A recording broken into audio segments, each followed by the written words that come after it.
Hey everybody. Okay, as far as God and evil go, it's important to realize that there are different ways of thinking about God. Okay, so one very popular view is that God is all powerful, that God is all knowing. Okay, well, there are other views of God out there that say that God is not all powerful and God is not all knowing. Okay, so this is going to handle the problem of evil differently. Okay, so it might be the case that God wants to stop some of the evil, but God can't. Okay, there are limits on God, whether God has always existed that way or God limits God's power willfully. God sets limits on what God can do in the world.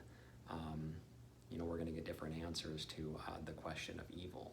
Okay, so the one we've seen so far, this is more of the traditional view of God, where God is, a supernatural person. Okay, God is an infinite person, but still something like a person.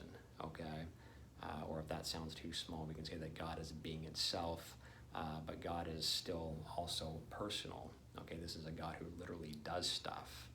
Okay, and there will be an ultimate victory over evil at the end of time. Okay, so this is very popular in some, Western religious traditions like Judaism, Christianity, and Islam.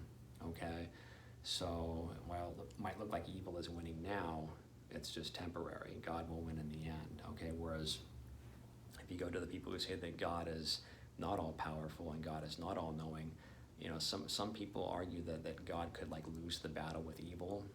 Okay, because we're screw ups, we misuse our free will. So God's victory over evil sort of depends on using our free will correctly to fight evil. Okay, but if we screw up and we don't use our free will correctly, then God might just have to go off into some other different part of the universe and create a new world and start over.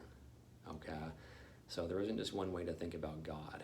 That's one lesson we should learn, is that there are 7 billion people on the planet and lots of religious traditions, and some of them think about God or the absolute in non-personal terms. Okay, so this is not a God or an absolute that does stuff, that parts the Red Sea or that raises the dead on the last day. This conception of God or this conception of the absolute doesn't do this stuff, because God is not personal. God is nothing like a person, okay, who can intend things and act in the world. Okay, so different views of God, and that will handle the issue of evil differently. So it's just a fun fact for us. Okay, that's all for now. We'll talk soon. Bye.